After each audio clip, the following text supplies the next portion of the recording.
Terima kasih Bapak-Bapak. Kami undang Pak Widiawan memberikan respon, kemudian disusul Pak Feby. Nanti kalau waktunya masih ada, kita akan buka termin lagi. Kalau tidak, maka yang sudah mengajukan pertanyaan akan direspon secara tertulis. Dan inilah indahnya belajar online. Jadi semuanya terrecord dan ada tracknya. Pak Widiawan, silakan. Baik, saya sampaikan yang berkaitan dan mungkin lebih baik untuk saya menjawabnya. Untuk yang nanti Pak Sabi yang lebih bagus menjawabnya, mungkin nanti ke Pak Sabi aja. Untuk Pak Yan, dari Pak Yan ya, untuk masalah subsidi dihilangkan. Di presentasi saya ada kata-kata reformasi subsidi. Jadi subsidinya bukan dihilangkan, tetapi ditujukan kepada sesuai targetnya. Jadi kalau misalnya yang kita ingin targetkan untuk kita bantu adalah kelompok yang misalnya 40% di bawah gitu ya, ya subsidinya harusnya kan kepada orang-orang tersebut, bukan kepada seluruh konsumen. Nah, konteks ini sudah disadari betul oleh banyak pihak, terutama kalau kita melihat dari sisi ekonomi gitu ya. Nah, konteks-konteks ini yang juga tadi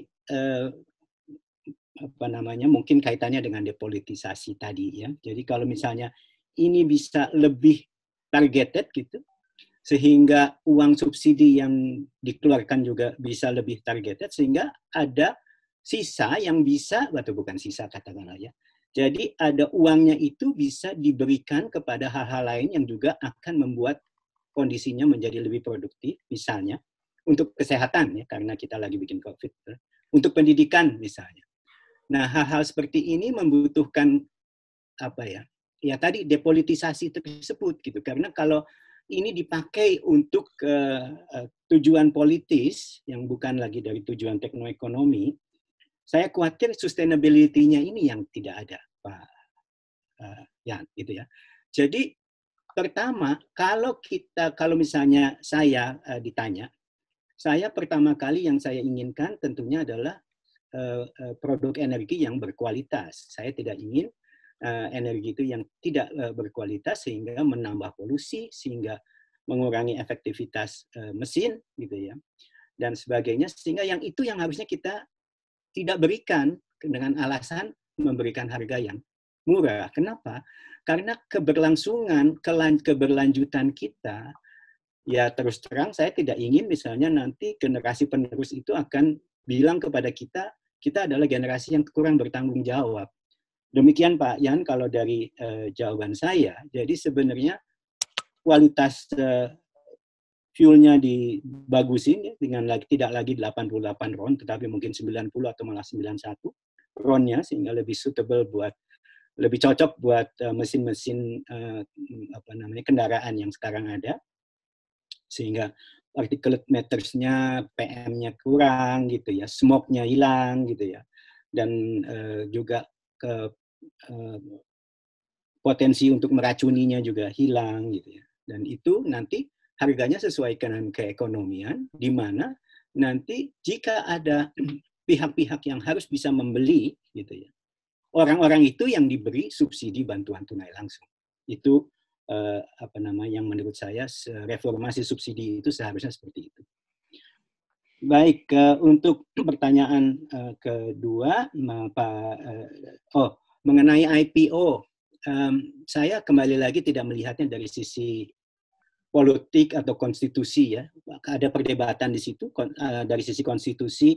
IPO Pertamina atau anak perusahaan Pertamina itu ada yang bilang oke, ada yang bilang tidak oke. Saya tidak akan berpolemik di situ.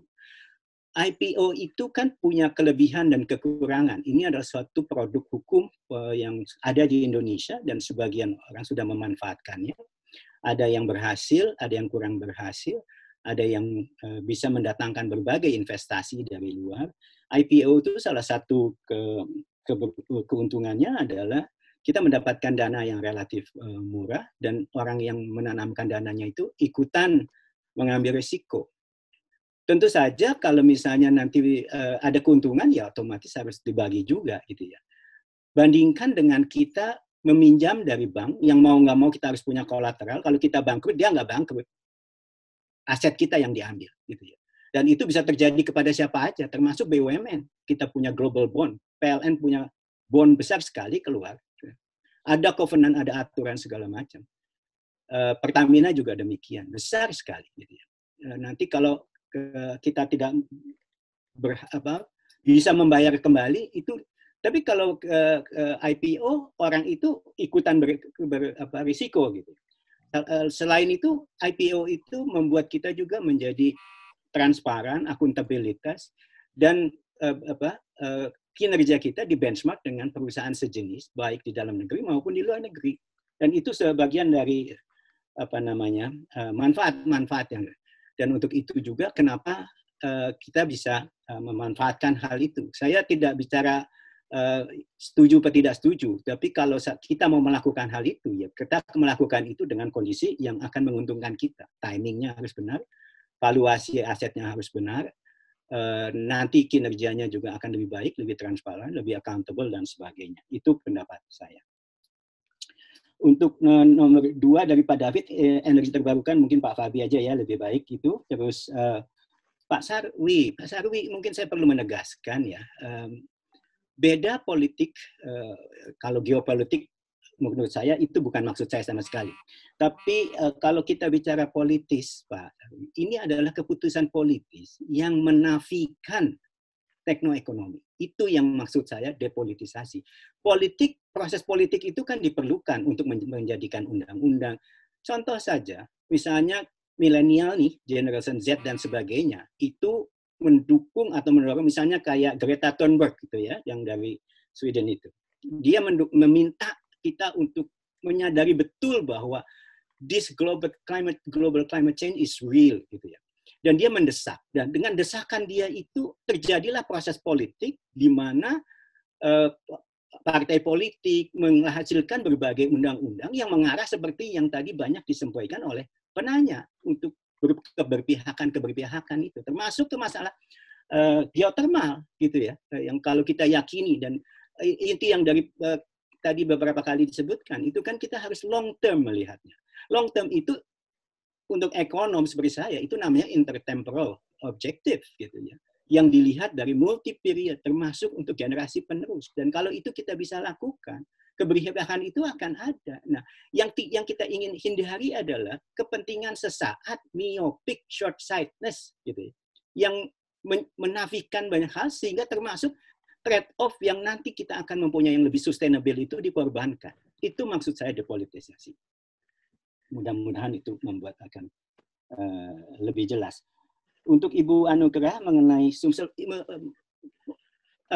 COVID ini kan Ibu konteksnya dari masalah kesehatan menjadi masalah ekonomi. Karena orang tidak beraktivitas sehingga kebutuhan melakukan kegiatan ekonominya berkurang. Orang dirumahkan, tidak bisa mendapatkan pendapatan, penghasilan, tidak bekerja dan sebagainya, sehingga kebutuhan pun untuk membeli sesuatu pun juga jadi berkurang, sehingga yang terjadi adalah yang namanya penghancuran demand destruction itu. Begitu demand-nya turun sedemikian rupa, sehingga kalau supply-nya tidak ikut turun, Ibu, yang terjadi adalah tekanan kepada harga seperti yang terjadi pada minyak dan gas di pasar internasional. Nah, kalau kita tetap menginginkan dengan volume yang sama, mau tidak mau kita harus memberikan banyak sekali diskon. Syukur-syukur masih itu mengcover dari operating cost. Untuk fixed cost mungkin sudah jauh ya. Misalnya kalau harga gas $1,5 tadi, Pak Fabi, udah pasti menurut saya fixed cost-nya udah nggak akan ketutup tuh. Variable cost mungkin masih ada gitu ya. Dan itu pun, tapi itu kan harus dilakukan. Kenapa? Supply-nya begitu berlimpah, yang harus mengejar demand-nya. Makanya kenapa harga minyak di WTI di suatu tanggal 22 April itu negatif. Dia tidak bisa melakukan apa-apa karena tidak ada yang mengkonsumsi. Siapa yang bisa mengambil ini dari tangan dia untuk disimpan, tidak dikonsumsi, dia harus membayar. Dia membayar ini yang jadinya membuat harga itu menjadi negatif. Karena untuk orang mau menerima itu dan disimpan, orang itu harus mendapatkan insentif, dan itu yang dibayar. Ya, jadi yang dibayarkan kepada orang yang ingin minta untuk menyimpan itu diskon terhadap harga yang ada sekarang, yang itu lebih besar akan kalau itu lebih besar menyebabkan harganya menjadi negatif. Nah, bagaimana dengan Sumsel misalnya? Konteks kita ini yang terkena dampak itu bukan hanya seluruh Indonesia, bukan hanya di Sumsel, di Sumatera, tapi juga di Jawa, di seluruh Indonesia, dan juga di seluruh dunia. Artinya demand destruction ini terjadi di semua faktor konsumsi yang mau nggak mau, Ibu, konteksnya menjadi tidak bisa energi ini berjalan sendiri gitu ya. Kecuali misalnya untuk sektor-sektor yang masih tetap berjalan sehingga kebutuhan energinya tetap ada. Misalnya telekomunikasi, IT, tapi untuk yang sifatnya pergerakan, transportasi udara apalagi, transportasi darat juga demikian, mau tidak mau demand-nya itu akan turun banyak sekali. Nah, kalau kondisinya seperti itu, semua orang akan terkena ya. Tetapi ini adalah juga ujian bagi ketahanan berbagai produsen energi, termasuk lumbung energi seperti Sumsel, yang kalau sebelumnya itu mendapatkan margin yang cukup besar karena mungkin yang dilakukan adalah cukup efisien, ini terpaksa harus menahan napas atau karena kita semuanya hampir tenggelam ini. Tapi yang juga akan dilakukan sebaiknya juga adalah bagaimana negara itu bisa membantu pada kondisi saat seperti ini, karena mau tidak mau satu-satunya yang masih bisa menolong kegiatan itu adalah negara. Paling tidak kita harus survive. Nah, setelah survive, kita menunggu rebound dari ekonomi ini. Yang kita harapkan tentu saja rebound-nya itu cepat, gitu ya, dalam bentuk V kalau misalnya. Nah, kalau tidak V ini harus kita juga antisipasi. Apakah nanti misalnya udah mau V ternyata turun lagi jadi W dia, gitu ya. Atau bukan V tapi U gitu loh, lama gitu baliknya. Itu masih mending gitu. Tapi kalau L yang nanti nggak naik-naik, ini yang juga kita harus cermati dan kita harus antisipasi. Apakah kita bisa bertahan dalam kondisi yang katakanlah worst case situations. Ini tidak menguntungkan bagi siapa-siapa dan termasuk juga untuk produsen energi yang mau tidak mau kita harus melakukan penyesuaian sehingga tempat-tempat di mana energi itu diproduksikan melakukan penyesuaian dalam melakukan penurunan kos, penundaan investasi capital expenditure, dan juga melakukan berbagai upaya, misalnya di bagian beberapa tempat itu sudah melakukan digitalisasi, misalnya memanfaatkan big data, artificial intelligence, virtual reality, predictive maintenance, dan sebagainya yang mau tidak mau meminta semua organisasi itu menjadi lebih smart dan lebih adaptable. Jadi dulu itu kita mungkin sudah mempertimbangkan ini semua, tapi karena tidak ada triggernya, kita merasa bahwa masih lama nih atau nggak apa-apa lah kayak gini. Nah, yang saya ingin sampaikan adalah COVID-19 ini justru harusnya menjadi momentum, menjadi trigger supaya berbagai institusi termasuk pemerintah daerah, perusahaan, BUMN, dan sebagainya, melihat ini untuk mengurangi berbagai lemak-lemak yang ada selama ini yang harusnya bisa kita selaraskan sehingga ujungnya seperti yang kata Pak Fabi tadi adalah mengenai competitiveness. Itu mungkin jawaban saya untuk yang Pak Asrizal karena listrik. Silakan Pak Fabi, nanti kalau ada yang bisa saya tambahkan. Silakan. Terima kasih. Pak Widiawan, terima kasih. Silakan langsung saja Pak Fabi. You have 10 minutes to respond beberapa pertanyaan tadi. Kemudian nanti dimohon Prof. Subroto di 5 menit terakhir untuk memberikan komen atas forum ini maupun ada pesan-pesan dari beliau sebagai, tadi disebut bahwa 40 tahun lalu sudah ada kebijakan energi dan ternyata karena situasi sebenarnya sampai sekarang masih tetap relevan. Mas Febi silakan. Ya, terima kasih Pak Dirman. Jadi mungkin pertanyaan Pak David ya, Pak David teman lama juga nih. Dulu anak buahnya Pak Dirman mestinya ya. masih SDM. Ya. Dan harusnya dia yang menjawab pertanyaan tadi itu. Tapi gini, menurut saya kalau kita lihat apa sih yang pas di Indonesia renewable energy? Ini sebenarnya tergantung kita mau melihat dari sudut apa. Kita mau paling tidak kalau renewable energy itu ada dua faktor yang harus kita pertimbangkan. Yang pertama adalah technological cost, yang kedua adalah resources. Karena renewable energy itu kan ya resource gitu ya. Kalau kita nggak punya resource-nya, tentunya ya susah juga gitu. Misalnya kita ada teknologi misalnya in the near future bisa saja teknologi ocean energy technology itu getting more competitive. Tapi kita nggak punya tuh coastal, kita nggak punya wilayah laut, misalnya kita di landlocked country gitu, ya nggak mungkin juga kita kembangkan kan. Atau coastal areanya terlalu pendek, ya nggak mungkin juga walaupun teknologinya kompetitif. Jadi menurut saya yang harus dipertimbangkan tetap dua hal. Satu, apakah kita punya renewable resources-nya? Yang kedua adalah apakah kemudian kedua di sisi teknologinya, karena teknologi ini nanti yang akan menentukan tadi investment gitu ya, daya saing, harga gitu, dan menurut saya dua hal itu perlu dipertimbangkan. Nah, kita ambil contoh misalkan negara-negara subtropis ya seperti Jerman. Jerman itu kalau kita lihat dari sisi intensitas sinar mataharinya itu separuh loh dari Indonesia. Tapi Jerman itu punya puluhan gigawatt solar power plants gitu ya. Bahkan at some point, at some certain period itu mereka bisa tuh almost 80-90% of their electricity supply by renewable gitu at certain point of the day atau specific time gitu ya.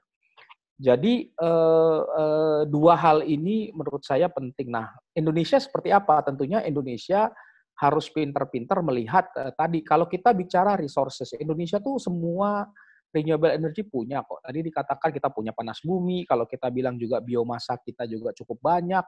Kita punya lautan yang luas, coastal line yang panjang gitu ya. Angin walaupun orang bilang angin-anginan, tapi kalau saya lihat beberapa data yang menunjukkan di atas 60 meter itu it's not bad gitu our wind resources, dan at some point masih bisa dikembangkan asalkan memang menggunakan apalagi teknologi yang sekarang ya yang sudah bisa 12 gigawatt yang tingginya towernya itu sampai 120 meter begitu. Seharusnya itu bukan halangan. In the 20 years ago, nggak mungkin kita mengembangkan teknologi, kita nggak bisa memanfaatkan angin kita sehingga angin kita dibilang anginan, karena 20-30 tahun lalu itu turbin angin paling tinggi mungkin 20-25 meter. Sekarang itu udah 125 meter bisa memproduksi satu turbin itu 12 gigawatt gitu. 12 megawatt gitu. It's that big. Sehingga resource yang tadinya dibilang marginal, nggak lagi marginal gitu. Jadi ini yang menurut saya kita perlu lihat di dalam perencanaan energi, we look at the technology, we look at the resources. Dan menurut saya sekarang kalau lihat peta resources, nah ini juga persoalan. Kita itu nggak punya indigenous specific resources ya untuk renewable. Saya ingat misalnya dulu kalau kita bicara air yang kemudian banyak berkembang jadi PLTA dan PLTMH tahun 80, tahun 90-an, 2000-an itu, dan juga panas bumi, itu kan dulu surveinya banyak dilakukan oleh PLN. Ya, jadi dulu ada institusi PLN ditugaskan pemerintah lakukan survei renewable energy potential in the 80s, sehingga kita punya potensi panas bumi, kita punya potensi hidro, dan lain-lain. Nah, untuk yang setelah itu saya nggak melihat tuh kita punya pemetaan potensi renewable yang demikian lengkap gitu. Nah, memang walaupun sekarang global institution seperti IRENA, IEA, bahkan NREL US gitu ya, mereka melakukan energy resource mapping gitu, dan Indonesia kita bisa mengakses data-data itu. Tapi kita sendiri kalau kita bilang tadi misalnya provinsi Sumsel apa aja itu enggak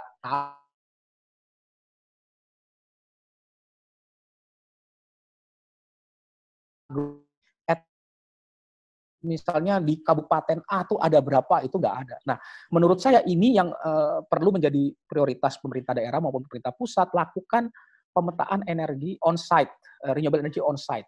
Jadi kita punya complete picture dari potensi renewable energy kita, dan kemudian ditambah dengan teknologi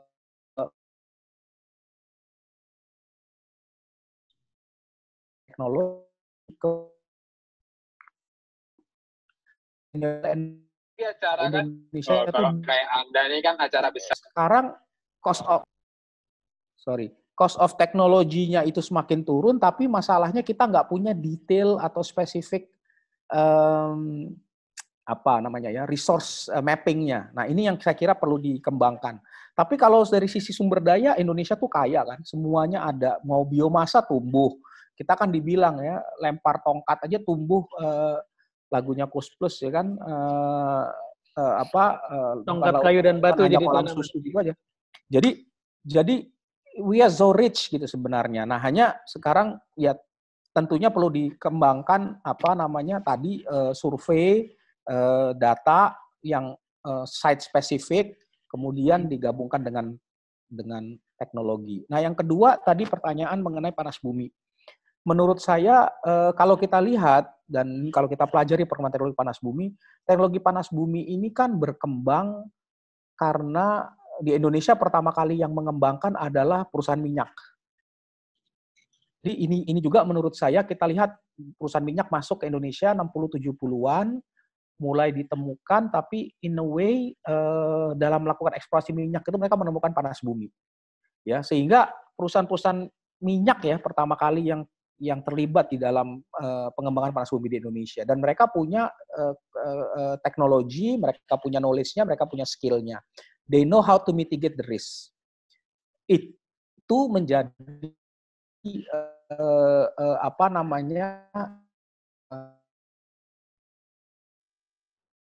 menjadi faktor mengapa kemudian panas bumi berkembang. Nah, sekarang kenapa kita nggak jadi center of excellence? Nah, menurut saya yang pertama sepertinya sih ya, ini mungkin karena ada Pak Asrisal dan lain-lain juga yang mengembangkan panas bumi, saya tahu tadi persoalannya kan kita ini di kenyataannya pengembangan ladang panas bumi itu is very very long gitu.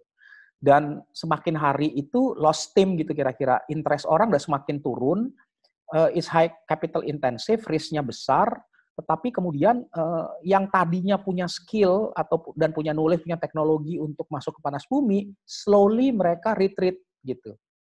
Dan kita lihat deh sekarang kan misalnya Chevron jual lapangan, ini jual lapangan, yang masuk ke sekarang kan practice not the same company who develop Indonesian geothermal 30-40 years ago gitu. Tentunya punya have a different idea soal risk dan juga return ya dan lain-lain. Jadi memang is more complex, tapi saya kira ada harapan di mana teman-teman panas bumi kan memang ingin menjadikan Indonesia Center of Excellence. Nah, ini kembali lagi kepada pembuat kebijakan sekarang, apakah kita ingin mendukung itu gitu? Karena saya kira all the problem dengan high cost geothermal development itu sudah dipetakan ya, dan sudah tahu lah where is the problem gitu. Dan solusinya sudah ada gitu. Tinggal dieksekusi aja gitu. Nah, sekarang eksekusinya sepertinya beberapa tahun terakhir ini ada tekanan untuk membuat harga listrik semurah mungkin. Karena tadi politisasi harga energi, listrik itu murah, BBM harus murah, sehingga nggak mentolerir learning curve dari teknologi-teknologi yang baru emerging gitu. So we have to, solusinya menurut saya, we have to return to energy pricing policy yang benar dulu deh gitu. Yang tadi dikatakan oleh Pak Widiawan, apakah mau disebutkan politisasi atau tidak, tapi kembali ke situ, kita harus punya konsensus untuk memberikan ruang learning curve, karena semua teknologi nggak akan bisa kompetitif kalau learning curve-nya itu nggak dijalani. Sadly, di Indonesia, all the renewable energy, seperti tadi saya katakan di awal, is surprise gitu loh. Karena ada kegamangan dan lain-lain, dan selalu ada di level policy itu selalu mau listrik murah atau menampung renewable energy yang relatively sedikit. Karena political namanya decision gitu ya. Kalau rakyat protes dikit harga listrik mahal, pemerintah mundur kayak gitu ya, sehingga subsidi jalan terus gitu. Saya sih perlu berubah gitu, the way para pembuat kebijakan itu melihat tadi, sehingga memang harus punya menurut saya imajinasi nih. We imagine 15, 20 years down the road gitu, kita mau buat sistem energi yang seperti apa. Tentunya didukung dengan kajian-kajian teknoekonomis dan lain-lain. Tapi so far sih kita percaya ya, kalau dari yang studi yang kami lakukan, kita percaya moving away from fossil to renewable itu akan memberikan dampak ekonomi yang cukup bagus buat Indonesia.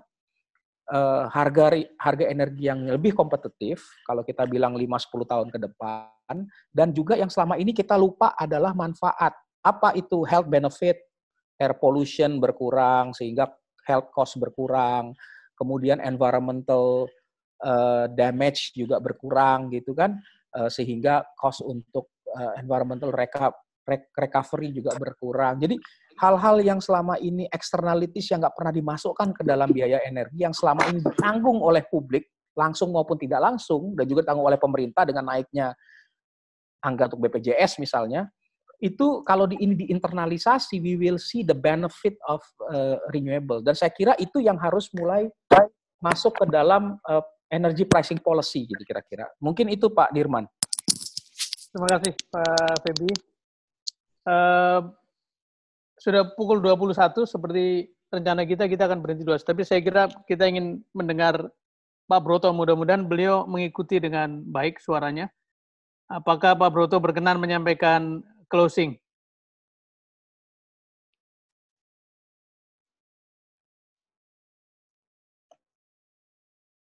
Silakan Prof. Broto. Masih mute, Pak. Masih mute kelihatannya.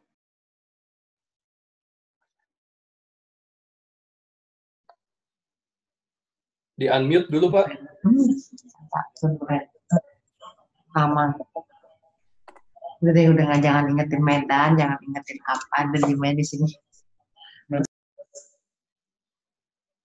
Dari host tidak bisa unmute ya? Dari host bisa unmute tuh. Mas kan Mbak aja. Tidak bisa. Ini tidak bisa di-unmute, Pak. Dari Prof. Brotonya masih mute. Wah, sayang ya. Sayang banget, aduh. Mbak Betty yang jaga di sana, yang bantu Pak Prof. Mbak Deti. Ya.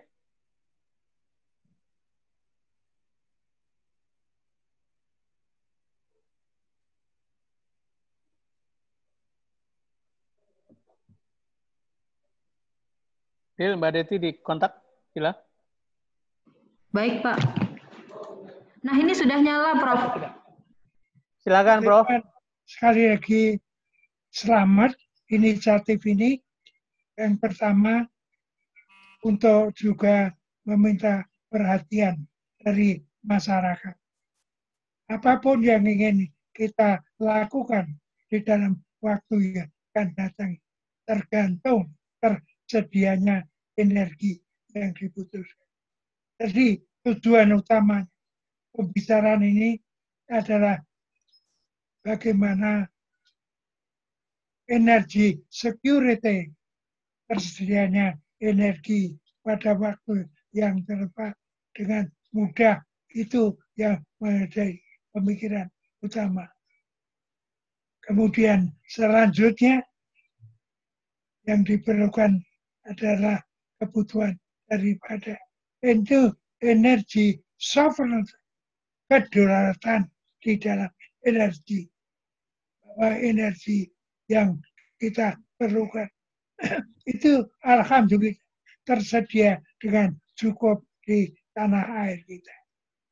Untuk itu maka kita harus bisa memanfaatkan. Jadi penutup, Pak Dirman, sekali lagi selamat atas inisiatif yang dilakukan. Terima kasih ya, Bapak. Terima kasih banyak Prof. Really appreciate memberi motivasi pada kita bahwa tidak boleh berhenti berpikir untuk perbaikan negeri kita. Bapak dan Ibu sekalian, sekali lagi Pak Widiawan dan Pak Feby, IHN menyampaikan terima kasih dan saya kira rekan-rekan peserta juga demikian. Saya ingin menutup dengan beberapa poin saja. Banyak sekali kata kunci, tapi dan pasti Bapak dan Ibu peserta diskusi ini punya kesimpulan sendiri, tapi saya punya 5 poin yang mungkin bisa menjadi pemikiran kita ke depan. Bahwa energi ini sesuatu yang strategik sifatnya dan menyangkut waktu yang lama membangunnya. Kemudian juga melibatkan begitu banyak stakeholders. Tidak mungkin pemerintah sendiri, tidak mungkin investor sendiri, tapi harus didekati secara bersama-sama. Pun mengerjakannya membutuhkan pendekatan teknokratik. Kalau tadi Pak Widiawan mengatakan, bisakah kita melakukan depolitisasi, itu lebih tepatnya adalah tetap ada teknokratik, tapi didorong oleh kekuatan politik yang memang mau tidak mau. Nah, karena itu, seperti dipesankan Pak Sarbi tadi, saya kira benar sekali bahwa yang diperlukan adalah political leadership yang berpihak pada pendekatan teknokratik. Dengan itu maka bisa diselesaikan masalah-masalah ini. Dan apapun yang didiskusikan tadi adalah PR kita bersama ke depan. Sekali lagi, IHN adalah lembaga kajian dan penerangan di bidang leadership, dan Sekolah Kebijakan Publik adalah forum akademik, dan forum ini akan terus membahas berbagai isu di berbagai sektor. Minggu depan kita akan meneruskan diskusi mengenai energi yang akan mengundang 2 narasumber yang juga sangat kredibel. Pertama adalah Pak Adi Sumarno, Dirut Pertamina, dan eksekutif dan juga pemikiran energinya sangat senior, didampingi oleh geolog terkenal Dr. Anang Bahtiar yang sekarang menjadi Direktur Eksplorasi di Morel and Prom, kalau nggak salah, di Perancis. Beliau berkenan hadir dalam pekan depan di diskusi, direncanakan nanti publikasinya akan kita sampaikan belakangan. Kemudian minggu berikutnya akan ada diskusi mengenai industri strategis dan industri pertahanan. Sudah bersedia hadir 2 tokoh yang juga menjadi pelaku. Yang pertama Pak Jenderal Safri Samsudin, mantan Wamenhan, pernah mempromosikan dengan gencar bagaimana industri pertahanan bangkit kembali. Satu lagi adalah Pak Silmi Karim, Direktur Utama Krakatau Steel yang pernah menjabat Dirut Pindad. Dan nanti kita akan coba kaitkan antara 2 industri ini sebagai bagian dari mencari solusi bagi masa depan yang lebih baik. Saya ingin menutup forum ini dengan menayangkan 1 slide saja, pesan dari Bung Hatta ketika beliau pidato di forum alumni. Mbak Dila, masih ditayangkan. Bung Hatta memberi pesan bahwa tugas kaum cendekiawan seperti kita-kita tidak boleh berhenti berpikir dan terus menyampaikan pikiran-pikiran baik, karena itulah tugas utama sebagai orang yang lebih terdidik dari kebanyakan, karena katanya tugas kaum terdidik adalah memberikan kepemimpinan pada masyarakat, baik berada di dalam maupun di luar pemerintahan. Dan saya kira peserta forum ini campuran dari yang di pemerintah, yang di BUMN, yang di swasta, yang di akademi, akan baik untuk mencerna pesan ini. Bahwa kaum intelijensia Indonesia mempunyai tanggung jawab moral terhadap perkembangan masyarakat. Apakah ia ada duduk di dalam pemerintahan negara atau masyarakat atau tidak, ia tidak akan terlepas dari tanggung jawabnya itu. Berdiam diri melihat kekeliruan dan kesalahan adalah pengkhianatan kepada dasar kemanusiaan yang merupakan pedoman hidup bagi kaum intelijensia. Mudah-mudahan forum ini memberi manfaat, dan insya Allah ketemu pekan depan atau di kesempatan lain yang menurut Anda semua menarik untuk bergabung. Terima kasih, mohon maaf kalau ada yang kurang berkenan. Sekali lagi, Prof. Subroto, para tokoh-tokoh, para pembicara, Pak Widiawan dan Pak Feby, terima kasih. Kita tutup. Assalamualaikum warahmatullahi wabarakatuh. Waalaikumsalam. Waalaikumsalam. Waalaikumsalam. Waalaikumsalam warahmatullahi wabarakatuh.